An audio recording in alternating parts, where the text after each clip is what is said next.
And welcome back to another episode of the MatStats Show, along with Kevin Hazard and Glenn Gormley. I'm Jason Bryant. We are coming off the recovery period of the college postseason.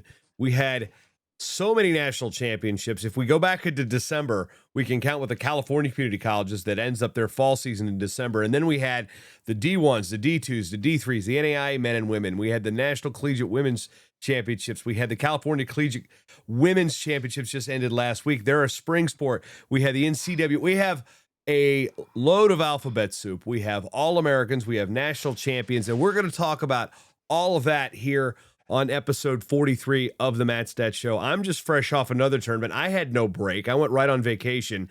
Then I came home and turned around and went to Slovakia for 11 days for the European Championships. Came back with a nice sinus congestion, and we spent about 10 days in an equine arena, Kevin. I don't know how much time you spent around horses, but you spend 10, 11 days in a barn. You're going to come up with some interesting stuff, and we'll just leave the visuals away from you there. Yeah. But yeah, it's been an interesting month and a half since the college postseason started. And Glenn, what about you? Any wild horses in your history? No wild horses in my history. I haven't had quite the hard month that you've had, all the work you've done. I just enjoyed going to the NCAA tournament in Shreveport, Louisiana, and then went back home to Philly for the NCAA Men's Division I Championships. Yeah, I had a regional here in Minnesota. I had the Region 7 Division III Championships, which they expanded. We'll talk about that in the episode. Division III expanded to 210 entries, so now top three per each region. Now there's a seventh region that was hosted by Augsburg, where I routinely announce their home duels, so about 15 minutes away. The shortest trip that I had all postseason, then down to Wichita for the NAIA Men's Championships, then to Providence for the Division III Championships, then back home, then turn around and go to Philly for the Division I. So that was my my postseason 4-week run. And hockey had a pretty rough season, so I didn't have any postseason hockey to get to. But yeah, that was four postseason events for me, including a regional. Real history making, and a lot of craziness, and we'll get into that here shortly. So, Glenn, what do we got on the docket today?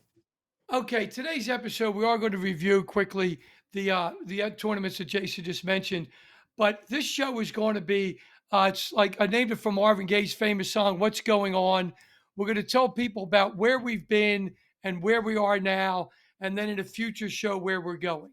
But we're restricting it to be where we were and where we are now for this show. Okay.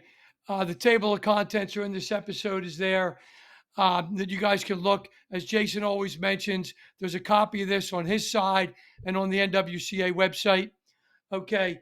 But we always say if you're following along, MatTalkOnline.com, NWCAOnline.com, you'll have the show notes. So if you've got the audio version, you can sit there. If again, I don't advise it while you're driving. That's not a great way to consume this show with the visual aspect of it. But if you can click along, if you're watching on the YouTube side or the NWCA side of things, you've got the video here up on the screen. If not, you've got the slideshow accompanying you with it, and that's where you'll hear Glenn give his verbal cues, like I am I'm the GA in the room with the clicker, like right now. Yeah. Click. Okay, and the MatStats Show is here to create a library of statistical analysis for the NWCA. Mike Moyer, the executive director, asked the three of us to do this for him, and we've been doing this on a monthly basis to try to help educate the wrestling world to this. Now, as I always say, the opinions expressed on this show do not necessarily reflect any policies or opinions of the NWCA, nor do Gormley, Jason, and Kevin Hazard necessarily agree with each other on everything we say on this show. Okay. MatStats is based on numbers and stats analyzation. It starts with facts, not opinions. It's a little bit different than a lot of shows. A lot of sports talk shows are just all opinions. Okay, as we do in our monthly update, the number of NCAA, NAIA, and NCWA teams, we now have 725 as of April 11th this year. That's a big number to have, guys. It's really going well. Yeah, we also had some news that Pitt, Johnstown, and Edinboro have announced women's wrestling programs. Now, There's a little question mark on Edinboro. That was one thing that I did see on social media. So let's clarify this since we are a show about the minutia and the stats. So Edinboro is a Division II institution. They let's use the term play up, even though we know we don't play wrestling. They play up to Division I in wrestling, just like Clarion, Lockhaven, and Bloomsburg do out of the PSAC, Franklin and Marshall in Division III. That is kind of a grandfathered rule. You don't just pick and choose that anymore. Now, so when Edinboro starts its women's wrestling program, if they come to a divisional structure, they're Division II schools. So if they started a brand new, let's pick if they didn't have baseball and they started baseball, they'd be Division II. They wouldn't just be able to be Division I. Just because their men's wrestling program is Division I does not mean that when they have all their sports at Division I. So to clarify, when they're released, it's like, there was a lot of confusion about Division II Edinboro, and people are like, well, they're Division I. Yes, they are in wrestling, but it is a Division II athletics institution. So it's the overarching thing. So get that in minutia out the way. Pitt Johnstown, on the other hand, is a Division II across the board. So just to clarify some things there. I had to do that on the socials last week when people are like, well, they're Division I. Well, yeah, Lockhaven's Division I. And of course, with the women, as we will talk about in this show, right now we're going into an NCAA Championships where we will have what is called a national collegiate. There will not be a divisional structure yet with women's wrestling. It will be under the NCAA banner, but under national collegiate like we have with women's hockey and some other sports. Thank you for that, Jason. Always got to interject something that has really almost nothing to do with what we were talking about. But yeah, that was actually relevant. That was relevant. All right. So that being said, how about we take a quick preview on this new topic for this episode? Okay, sure. The first thing we'll do is we're going to have a quick review of the 8 National Collegiate Wrestling Championships for 4 years colleges. Then we will analyze 4 categories to statistically see where we were and where we are. Number 1, attendance at the men's NCAA D1 championship. Number 2, the number of participants at the national championships. Number 3, the number of men's NCAA wrestling teams. And number 4, the number of participants in the men's NCAA wrestling. Now, I want to stress something here. It's not that we're biased towards the NCAA over the NAIA or any other thing. The NCAA just does a much better job historically in keeping exact numbers of schools and participants. So that's why we use the NCAA more for statistical numbers than we do the other divisions. And I'm going to interject now one more thing that we didn't add. We talked about 4 years. So we don't want to short the, let's give Indian Hills Community College a proper shout out, taking both the men's and women's NJCAA championships this year. The NJCAA women is still under the invitational status, not yet a true national championship like the NAI women had the invitational status for a couple years before it went full championship sport. But Indian Hills kind of rising quickly up the ranks in both men's and women's. So congratulations to Coach Cole Spree and then the program up there that is really just churning out some talent. How did that? Do you have any insight into how that happened? Did somebody put some money in, or? Well, it's a 2-year school. That's coach? One thing. Like with 2-year schools, you don't have 4-year recruiting cycles and 5-year recruiting cycles. You can quickly take a team from nowhere and make them nationally relevant. And NEO, when they rebuilt their program with Joe Renfro, they won a national title their first years of program when they were reinstated. So, junior college, you could do it real quick. I mean, you could do it probably within 4 years, and like the NAIA. If you didn't have Grandview to contend with, on paper, yeah. But like I said, you can't do that in D1. But definitely junior colleges where you've got 2 years, maybe 3 with the athletes, you can get a load of talent in and start churning it out. So that's one definitely league where you can definitely all right, we're here and we're gonna win.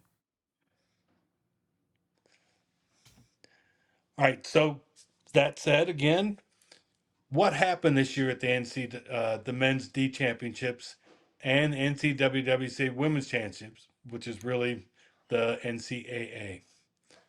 All right, let me start out with this, guys.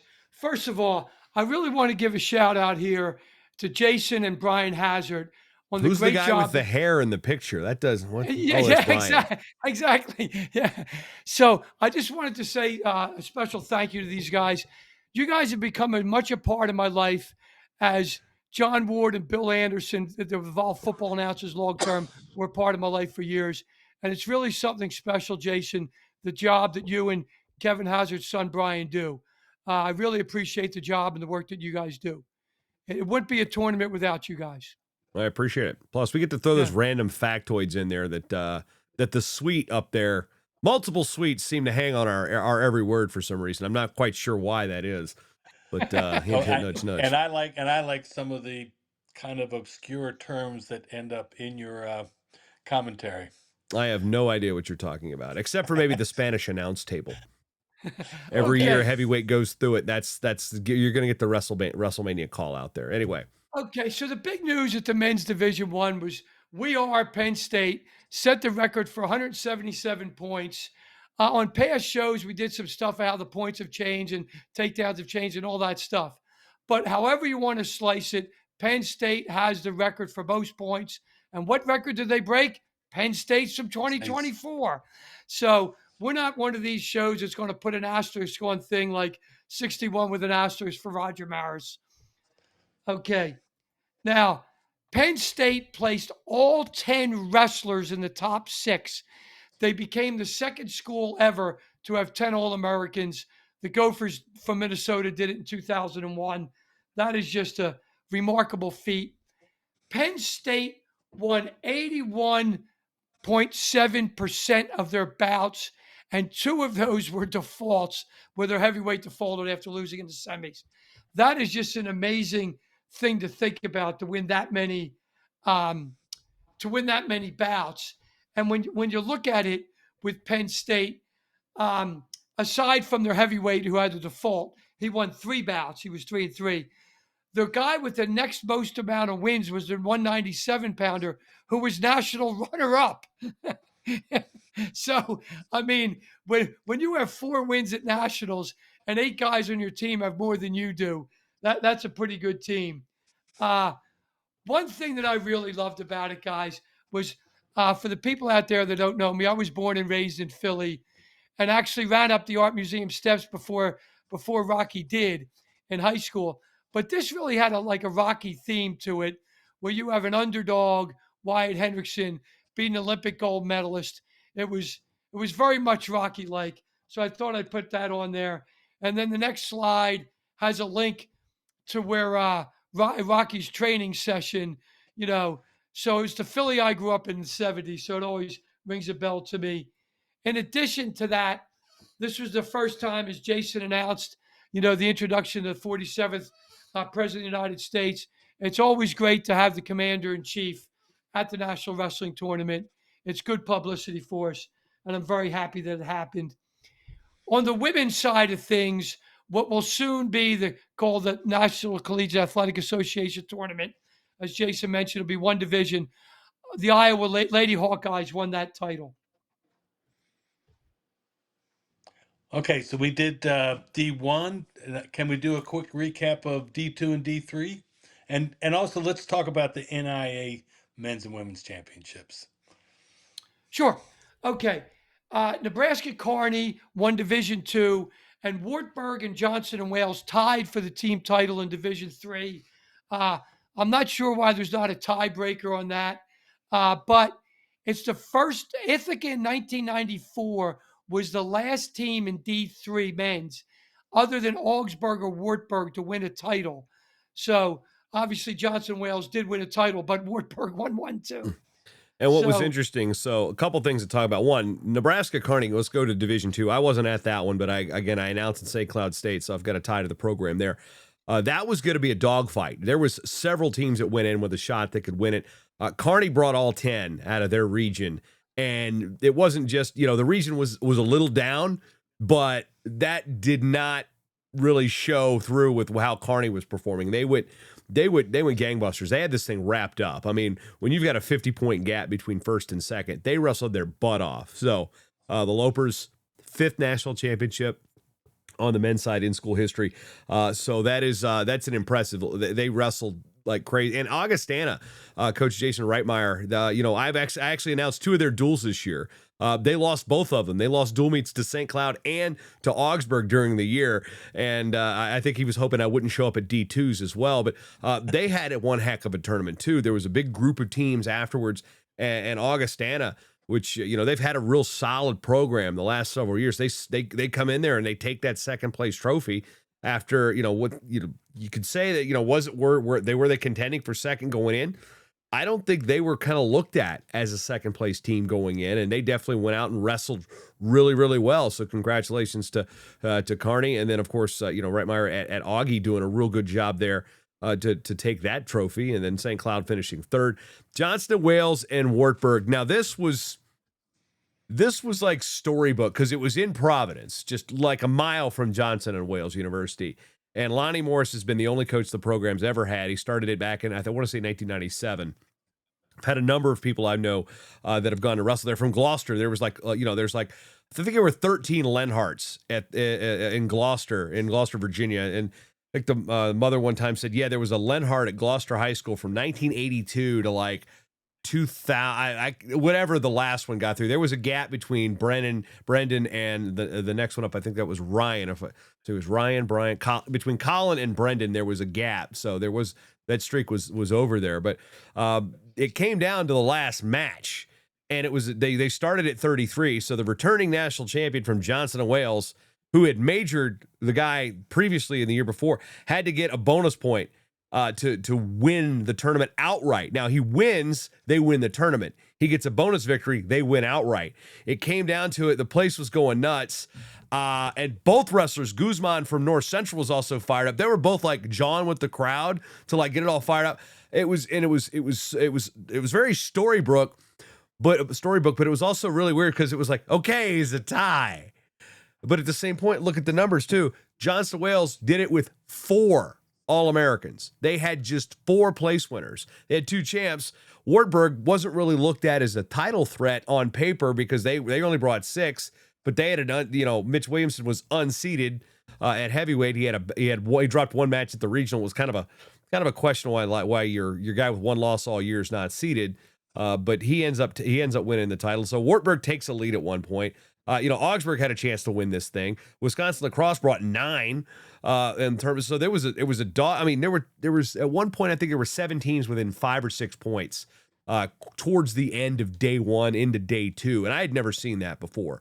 And I always harp on how much D3 is one of my 5 favorite tournaments in the world, and this was just, and it was an amazing experience. Providence is a great town. Had a chance to get some Italian up on Federal Hill. I just had a great time. So hats off to Lonnie and staff for one, winning a national title, and the streak still continues, but the streak ended at the same time. So it was definitely something that was really cool. And normally there's tiebreakers. Internationally it's like the most champs. I don't care. It was cool.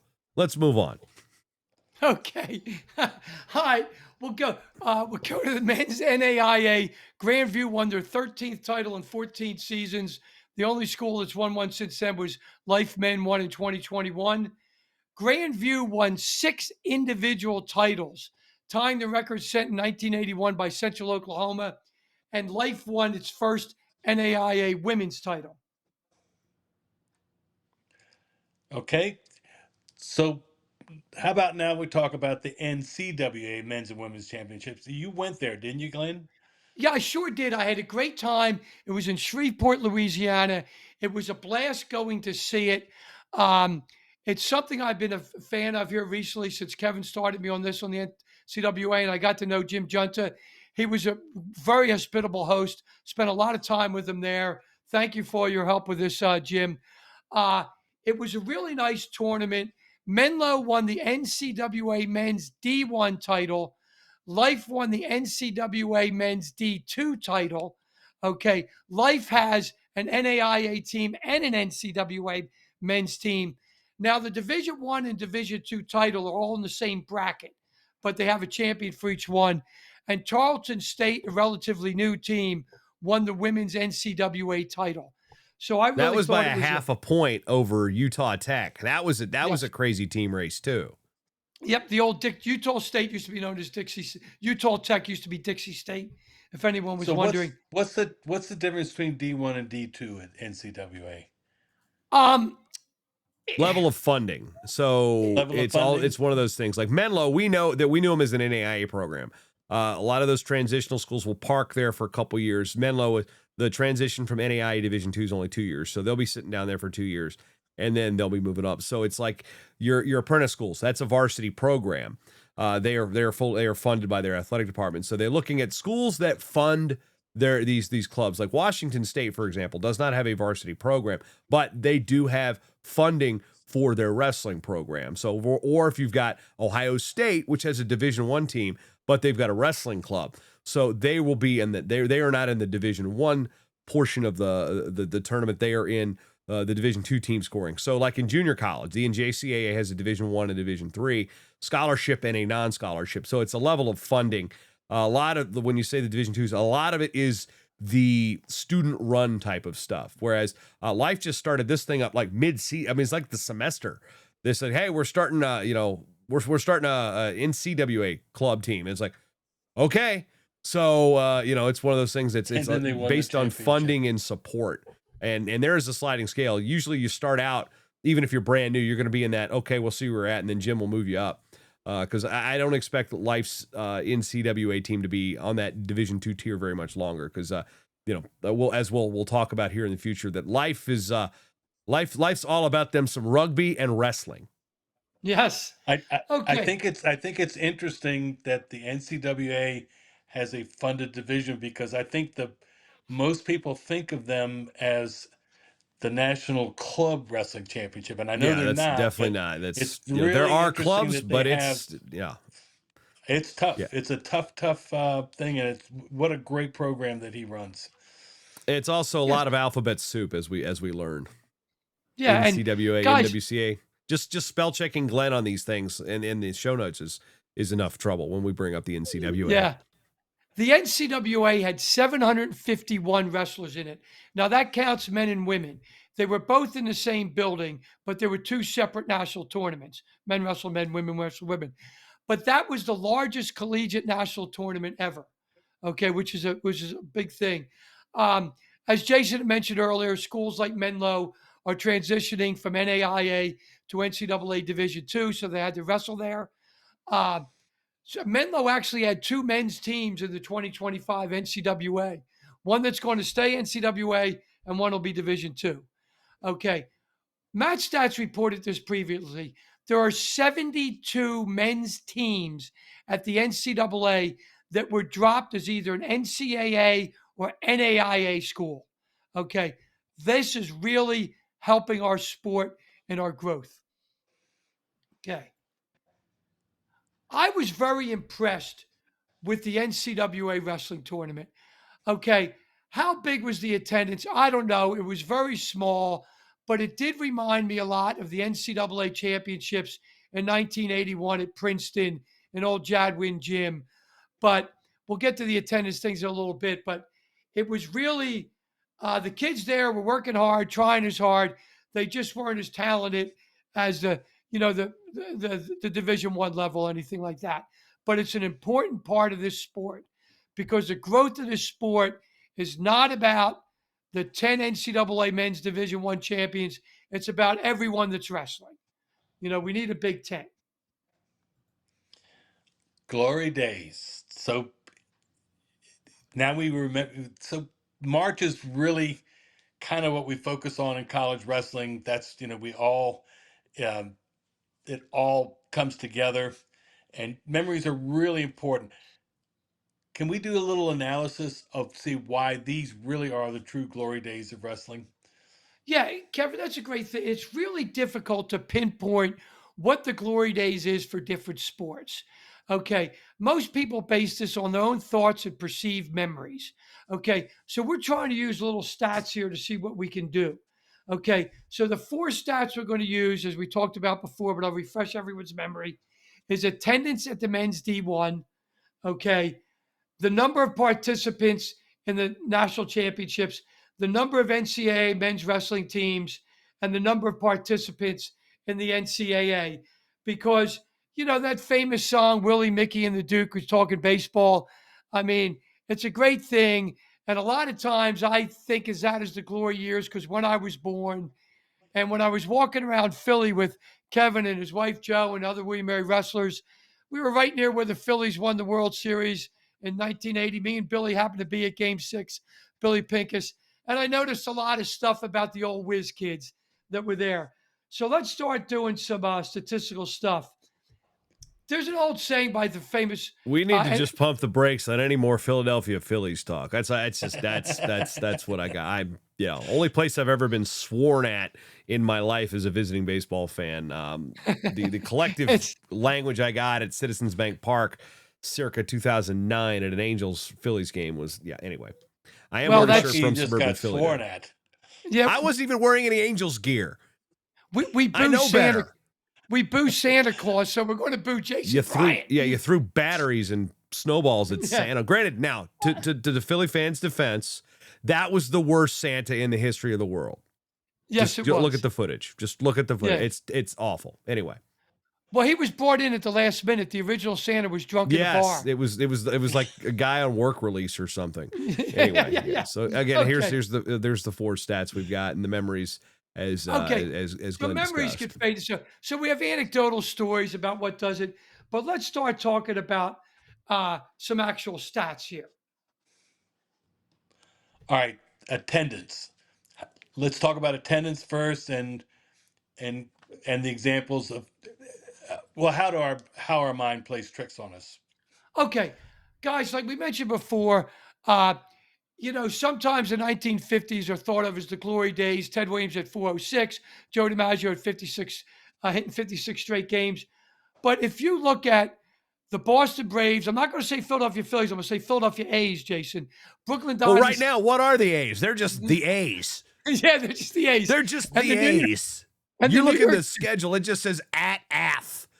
Yes. Oh. Yes. And you know what? I have no problem because that's the baseball team I loathe more than life itself. So sorry, A's. That's okay. My dad grew up as an A's fan because they were your Philly. L's, A's. I'm still bitter about 1986. Talk about glory days. Okay. Continue. Okay. 86, so anyway, 87.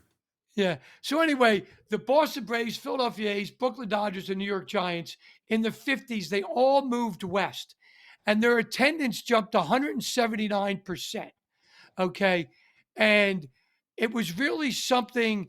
The four Major League Baseball owners defied conventional wisdom and moved west and saw great results in attendance. Okay. Major League Baseball in 1950 had 17 million fans. Last year, in 2024, there were 70 million. Okay. Now, of course, there's more teams and stuff like that, but we've increased 90% per game attendance. Okay. Because back in 1950, there was only 16 teams. Now there's 30. And of course, they used to play 154 games, now 162. So let's look at the attendance at the NCAA tournament. I could not find attendance for 1977. So we have a 5-year period over 6 years from 76 to 81. The arithmetic mean for attendance was 38,000 total, or 6,400 per session. In 1976, there were 17,000 fans at the whole tournament.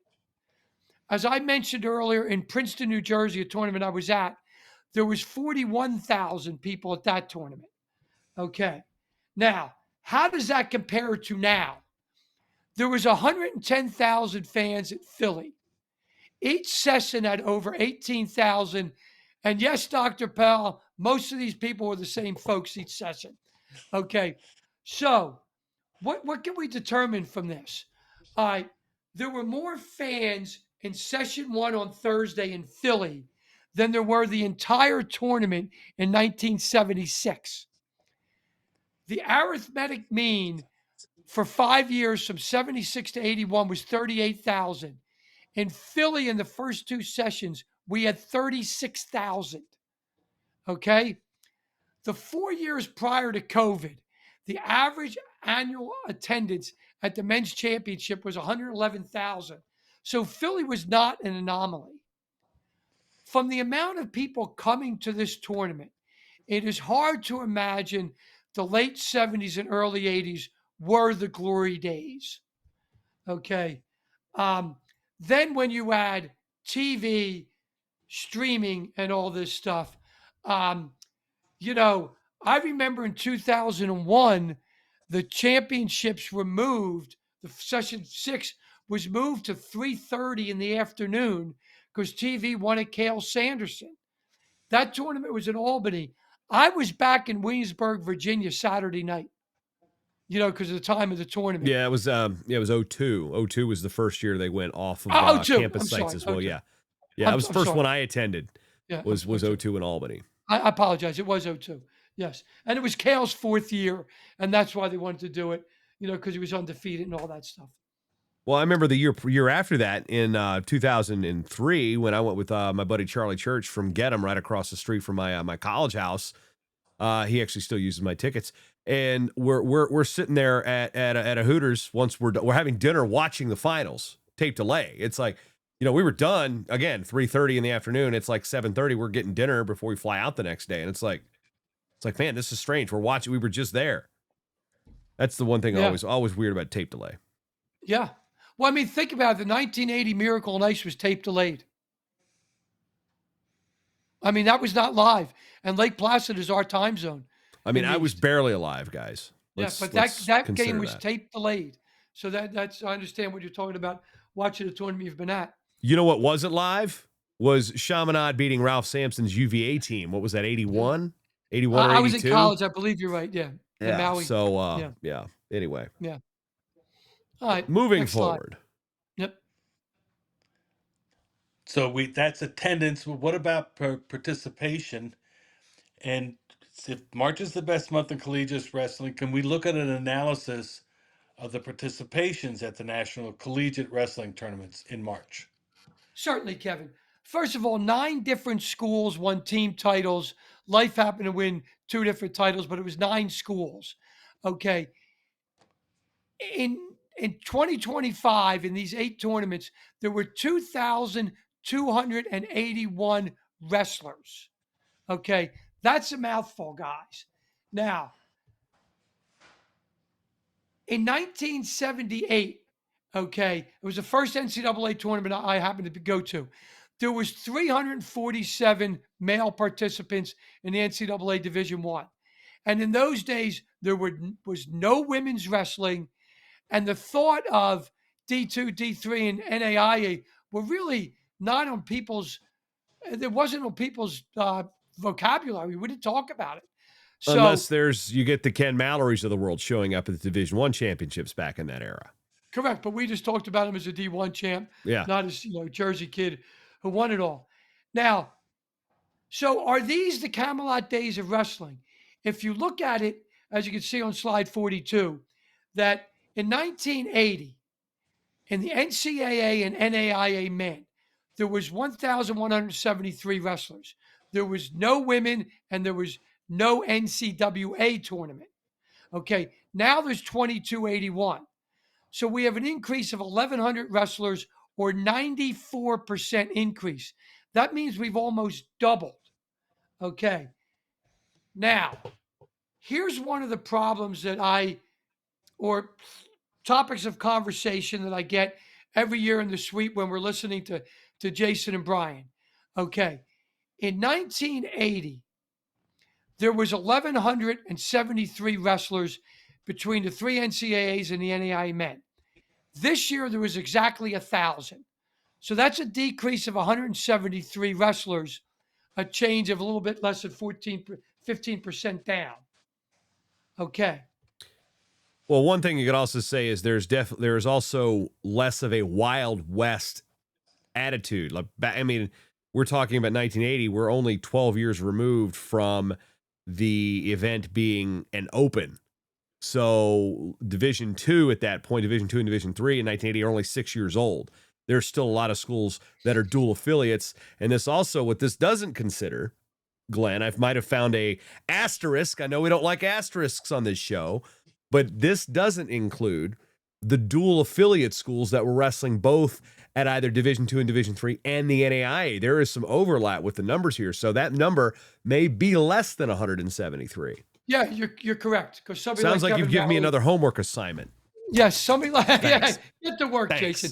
Yeah, somebody like Kevin Mallory, Jason's correct, would have been counted in the Division III and the Division I. And in the old days when Gray was winning titles anywhere he went, he would have been counted in the NAIA and Division I. Now, if you want to hang your hat on, there used to be more wrestlers back in the good old days when I wrestled, as I've heard everyone say, or not everyone, but a lot of people say. Let's think about this. Despite there being 23 fewer wrestlers at the men's Division I championships from, that's 13, it should say 343, 330. Okay. The championship matches, excuse me, that's correct. There are so many more matches now. Okay. We used to have in 1980 502 matches. Now we had 640 matches. Okay. Save for any defaults because they all count as matches. Okay. In other words, we had less wrestlers today than we had in 1980, but we have 27% more bouts. There's double the amount of consolation matches now because now what most people call double elimination, what I call modified double elimination. In the old days, you had to lose to a quarterfinalist, and before that, a semifinalist, before that, a finalist. So there were very few consolation matches. And even into the 90s, you had the loss had the guy who beat you in the first round had to win the next round. So next round for you to move on. Yeah. So follow the leader. They do that in Minnesota. They still do that in Minnesota high school brackets here, which is mind-blowingly stupid to me, but continue. So, and here's my thought, like, why do we really go to the NCAA? We go to see more matches and to see great wrestling. Okay. So if you want to hang your hat on that there were more wrestlers, there's more bouts now. There's more to be entertained. There's more for Jason and Bryant Hazard to do when they're there. Okay. I'll take an extreme example for you. If in 2025, if we had 64 wrestlers in each weight class and no wrestlebacks, there would have been 630 bouts all weekend. Now we had 640 bouts, despite only having 33 wrestlers in each weight class. So it's one in the hand, two in the bush type thing. It really is a thing now that don't hang your hat too much on there were more people wrestling then than there are now in the tournament. Yeah, that's true men-wise, but overall there's a lot more and we get to see more bouts. We have a much larger tent in 2025 than we had in 1980. Okay. However, the part of the tent with the men's NCAA and NAIA are smaller with participants, not bouts. But I used to be in the restaurant business.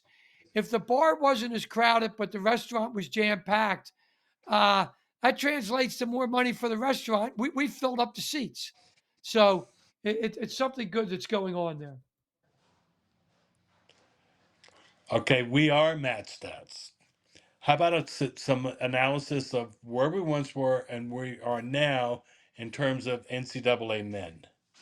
Okay, thank you, Kevin, for that. All right, the chart on slide 48 shows you how many. This is NCAA only, like I mentioned before. In 1981-82, when they started keeping annual statistics, there were 363 men's teams across all divisions. Last year in 2024, that's the most updated numbers we have in the NCAA, there were 275. There's now, counting Edinburgh and Pitt Johnstown, oh no, this is men's only. There's 286 right now. So the percentage decrease has been 21% down. And people do mention this often. And I agree. I wish we had more teams now than ever before in the NCAA, but we don't. Okay. Now, there is no question we've seen a decrease. However, from 2009 to 2010, 2009-2010 season, the 2023-24, and the announced teams now, we were at our nadir in 2009-10. There was 217 NCAA teams. We now have 286. That's a growth of 32%. So if you're 15 years old, all you've ever seen is this sport grow. If you're wrestling in high school, that's all you've ever seen. All right? Now, just like we have less wrestlers in the men's Division I nationals now, but we have more bouts. Let's look at the number of participants we have. Okay? In 1982, we had 7,900. Last year in 24, as we mentioned on the show before, we set the record with 8,801. That's an 11% increase since 82. Now, guys, that's a minuscule annual increase, okay? It's much less than 1% annually. It's, a decimal thing annually increase. However, we have had an increase. So if you're younger than I am, guys, you have never wrestled in an NCAA that's had more wrestlers than it had in 23, 24. We don't know the numbers yet from 25 because they've not been released. Okay, let's see how this compares with other sports, men's NCAA sports. From 82 to last year, the total of men increased 85%, where the wrestling only increased 11. So there was definitely a problem there. And I've mentioned it before that I don't think we reacted well to what happened back then. Okay. But we see all the other men's sports went up 85%, including us. So without us, they went up even more than that. Okay. So in other words, men's sports at NCAA were doing great. Okay. In participant numbers, even that wrestling wasn't. So let's look at men's wrestling participants from 2009-10 to last year. We've grown 37%, more than 37%. That is a big number, guys, in a 15-year period. Okay, 14-year period. Okay, now, if we compare that with all the NCAA men in that same time period, we've grown 37%. They've grown 25%. So something's going on, guys, that all of a sudden we've corrected something or something's helped us out. Now, if you look at that, guys, on slide 55, 37% is not 12% bigger than 25%. It's 46% bigger. Okay. So in other words, we're growing 46% faster than all the men's sports combined. All right. From 2009-10 to last year. We do the same thing for 2014-15 when the advent of women really started percolating. We've grown almost 25% men's wrestling. Okay. All the other sports have grown 13% on the men's side only. Okay. Once again, that is 24 is not 11% bigger than 13. It's 90% bigger. It's almost double. Okay. 100% would be double. So, guys, something's going on in men's wrestling that's really growing. Okay. I think the two biggest reasons for this is Mike Boyer and the advent of women's wrestling. Now, as a species, we cannot exist without women. And I think as a sport, wrestling cannot exist without women. Okay. People are free to disagree with me and say what they want, but they're not going to convince me otherwise. So,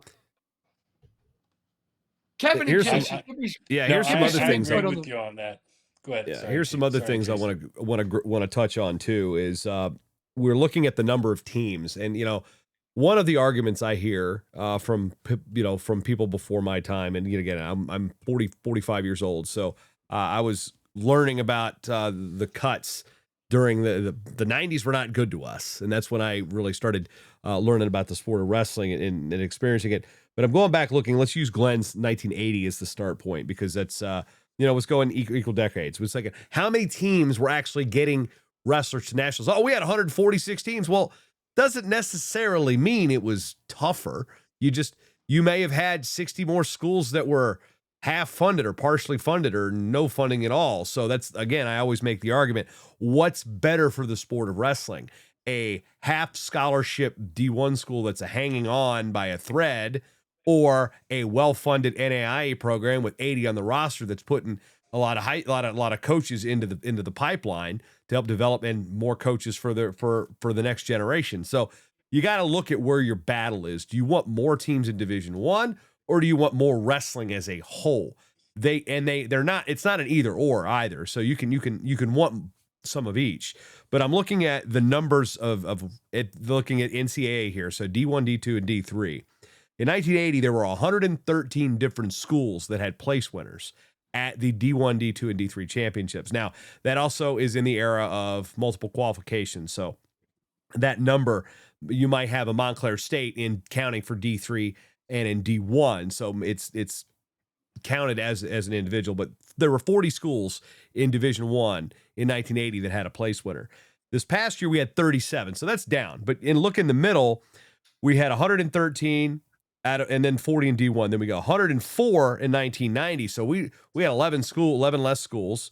And then down in 2000, we had only 101 schools across 3 divisions with All-Americans. So we were losing programs, and you see the amount of schools. Yes, that makes sense, right? Well, looking at 34, 39, 34 teams with a place or D1, 34 teams with a place or D1, 39 teams 2010. Statistically, I didn't run the numbers on this, but okay, what we've done, we've lost a lot of the bottom tier programs. We've lost some good ones. We've lost some teams that were putting guys on the stand, like Oregon and Syracuse and my alma mater. But a lot of the losses were the Marquettes of the world, and that sucks. It sucks for that alumni base. It really is not good for the health of those areas. But at the same point, we're looking at the growth of the NAI, the Division II and Division III, where the growth of the people that love the sport, where it's coming from. So when we're climbing back to 111 from almost 45 years from 113, there's a gap, and we're seeing that moving up. And what the numbers tell that Glenn has shown you here is that, we hit a lull and we're moving back up. We're moving back up. So if we're not in Camelot now, which Glenn is going to argue we are, if we're not now, we're going to be there very soon, because those things are going up, because every year we're getting a new program. We're getting a new school, especially at the NAI D2 and D3. First All-American in school history. I mean, I'm looking through the numbers with just the junior colleges, which we don't spend a whole lot of time on, but and the NAIA women, where they're launching, where there's no history at a lot of these schools. There's their first All-American in school history, and it's creating a legacy, and it's creating, oh wow, these administrators, we've got an All-American. It's big to them. Okay. So those are things, these little things are important, and those numbers are important to it. Kevin? Well, I'm watching, and I'm interested, more anecdotal than statistical. I've noticed the last couple of years that I think the coaching has gotten so much better on the D1 level that you're seeing, it feels like there's more teams that have a chance to have an All-American. They come in better prepared. I mean, you watched Uni this year, and you knew that they were going to be in every match. They've done a great job bringing their program up, and I think we're starting to see that across the whole spectrum of wrestling. I mean, you brought up the point that there's 80, those NAI teams that are putting out great coaches. They got great programs. They're putting out great coaches. We are a better off foundation up with coaches and wrestlers. Yeah, thank you for that, Kevin and Jason. One example I wanted to give, guys, and this is very anecdotal example because it's very, very small, but the 2 schools I went to, and sadly the 2 schools Kevin went to no longer have wrestling, although the one might be bringing it back. I'm not sure the exact scenario in that. And the school that Jason went to doesn't have wrestling. Okay. There's a school called Life University that we mentioned many times here. And I wanted to really give a shout out to the Life president, Robert Scott, and the AD, Jamie Prendergast. I actually met Jamie at the NWCA convention a couple years ago. And the fact that she came to the convention really said to me, wow, okay, Life Men came in second in the NAIA. Their NCAA men's team won the Division II title there. Okay, and Life Women won the NAIA title. Now, I got this from their website, so it might not have been updated since since the March championships. but they have won 24 national titles in their 20 intercollegiate sports with 77 individual national champions. Okay. That's wow. Okay. Life has 875 undergraduate students. As of 2022, Life had an endowment of 3.48 million. Yes, I said that correct. Million with an M. Okay. Now, let's compare that to a school I'm a little bit more familiar with that happens to be in Williamsburg, Virginia. Okay. William and Mary was established in 1693. We weren't a country for 100 years still. Okay. Life in 1974. William and Mary has about 8.5 times the number of undergraduates. I mentioned Life University's president, so I might as well mention William Mary had 4 U.S. presidents. Okay. None of which attended the NCAA Championships either. No, they did not. None. And Thomas Jefferson gets all this praise, and he never came to the NCAA. What a slacker. What an embarrassment to the state of Virginia. Jeez, come on, TJ. You know better than that. So, anyway, sorry. William Mary has the oldest law school in the United States, and I like to think a prestigious business school. And you know what the final score is? Final score, number of wrestling teams at the 2025 Nationals. Life 3, William and Mary nothing. Okay. So my thought is, if any NBA grad at William Mary could do a case study on this, and if anyone at William and Mary would pay attention to it, William and Mary has a 1.5 billion with a B endowment. Billion with a B. So they can afford to hire a consultant for this case study. And I know just the person that's willing to do it. Okay. I know a bar stool where we can all sit down and talk about the results. Yeah. Yes, we can. So, all right, guys. I really think we're in the glory days of collegiate wrestling. And as Jason said, okay, hopefully the glory days to be in the future are better than what we know in 2025. Okay. In the 70s and 80s, we had more NCAA men's teams and more participants. But this year, we had more matches at the NCAA Division I championships, and we have more wrestlers in the NCAA.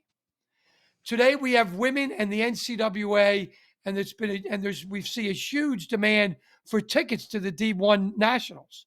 Okay, wrestling is much more mainstream than it was 40 to 50 years ago, guys. And we learned on a previous show, there's more men high school wrestlers than ever, and of course, more women high school wrestlers than ever. It might be impossible to quantify what the glory days is, but I sure think these are more glory days than 50 years ago. Now, the big question for a future show is, where are we heading? And here's my concern, guys. I'm old enough, as is Kevin, to remember, and Jason mentioned that he, came into the sport a little bit later than we did, to mention that we had a decrease. We definitely had it, went down to a bottom, and then we've come back up, not all the way up in number of teams. But we did not handle the changes well, legal and otherwise. We sat around, and when I say we, I was the loudest one on the microphone, bad-mouthing the AD at William Mary and bad-mouthing people who dropped wrestling, and I had no ideas on how to change that. I was just bitching. Okay. So, wrestling, in my mind, would be best served if we were proactive with the tsunami of changes that are coming our way with NIL, transfers, eligibility, and many other factors. Lawsuits. In case anybody was wondering, there's a judge in Trenton, New Jersey this week that is hearing a case that would eliminate 4-year eligibility. That, in other words, Kevin, you're still eligible if the judge rules so. You can wrestle next year. Okay. So I have to get a doublet. Can't wear a singlet anymore. Yeah, exactly. So anyway. Last time I put on a singlet was the last time I put on a singlet, guys. Yes, exactly. Yes. So in other words, guys, that'll be a show in the future because we're trying to help what we can for the sport because MatStats, and I can speak personally on this, Glenn Gormley is concerned if we don't do anything, we will see a bad situation. Okay, Kev, why Well, don't you give us your normal? starting on the before the Kev notes, I wanted to say something on that. We hit that lull because there were huge changes in the landscape. Title IX was a huge change, and the reaction to Title IX and other elements that created some of the turmoil. I think we're about to hit another period, and I think you're spot on. It's how we respond to it, and I'm looking forward to the show because I don't think anybody really, a lot of people really understand all of the factors that are going into the changing complexion of college sports in general and wrestling in particular. All right, What I the hate about it, notes. Kevin, what I hate about it is here's what we're going to have to do. And no matter what happens, if they, because we're along for the ride, really, because we're not the ones in the meetings making the rules. Wrestling and volleyball and hockey and track and field and gymnastics, we're all in the back of the bus going, where are we going? Let us know when we get there. Whereas football and basketball are sitting there like they're counting their money, trying to figure out how we get more. And then we got the NIL people going, oh, how do we pay for this guy that we're taking from this school? And okay, what we're gonna have? Here's the hard reality wrestling is going to have to deal with, especially at the Division I level. We are going to have to pay for ourselves. Nobody else is going to sit there and pay for us anymore. Where we're sitting there, well, we should have all this. Entitlement is over. We need to be ready to pay for ourselves. And the time to start raising that money was yesterday. So just remember that when it comes down to, oh, we don't have the money and you're worried about an NIL deal dropping $4 million for some quarterback that may or may not ever play a down for you and then jump ship after a year, we can't worry about that. We need to worry about our own. And the time to start endowing and having our money was yesterday. We're gonna have to prepare for it. Nobody's gonna pay for us moving forward. If we want D1 athletics for wrestling, we're gonna have to pay for it ourselves. Be ready, be prepared, folks. Agreed 100%, Jason. 100%. All right, let's do a little recap. Penn State set the record this year with 177 team points. They won 81% of their matches with 10 All-Americans. That was on slide 13. Is that good? That's good, yeah. Right? That's good. That's really good. 10 All-Americans. We all remember the last time 10 All-Americans was Minnesota, and they didn't have a champion. They didn't have a finalist. They didn't have a finalist that year. Yeah. By the way, one thing I'm going to interrupt Kev's notes for one thing. Part of that 10 All-Americans is we didn't even mention it. We mentioned, Captain America Wyatt Hendrickson with his great upset over Gable Steveson, but Carter Starace making history, becoming the first five-time NCAA Division I champion. Now I have to be clarified because Gray won 7 national titles, 4 NAIA, 3 NCAA in an era where things. But Carter is the Division I bellwether. Was it bellwether? Is that the word we use, Glenn? I think you could use that word. Yeah, okay, use that word. So Carter made history. So congrats to him. The scenario being what it is, he did it. He beat a national champion to do it too. So it wasn't easy for him. Torn ACL last year, whatever the knee injury was, and then Parker Keckeisen this year. So the guy did it. And you can't take anything away from him, and he was freaking good at doing it. He's really hard. Really good. Okay, item 2. Number 2. This was the first time a sitting president attended the NCAA Wrestling Championships. The NCAA this year had 751 wrestlers between their men and their women, making it the largest national collegiate tournament ever. And glory days for different sports are a matter of perspective, and perspective can be deceiving. That was on slide 27. The comparison of attendance numbers from the 50s to now in baseball and from the 70s to the current wrestling is really eye-opening. Go back and look at it. It's between 43, 34, and 37. Really interesting statistics there. Number 6. 9 different schools won national titles in collegiate wrestling in 2025 with almost 2,300 participants. The NCAA has seen a decrease of 21 in the number of teams from 82 to 24, but the numbers have increased 32% since bottoming out in 2010. So we are back on a growth spurt. Wrestling participation growth at the NCAA level has been much lower than men's overall sports since 82, 11% versus 85%. But wrestling participation has far outpaced overall men's sports since 2015. 9, the ascendance of women's wrestling has been a key factor in changing the trajectory of participation in college wrestling. And 10, Be Like Life University, not William and Mary. Be like life. If I could be like life. Be like. Oh, sorry. I got a life scarf around here somewhere. Okay, guys, you have anything Anyway. else to say before I talk about next month's show? I'm talked out. Okay, Kevin? I'm good. Okay. Guys, next month we're going to do a follow-up show on the effect of the three-point takedown rule in the men's NCAA Division I championships from 22 to 25.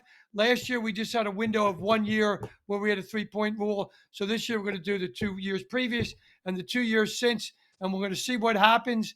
And until next month, guys, on behalf of my co-hosts, Jason Bryant and Kevin Hazard, I'm Glenn Gormley, and see you next month.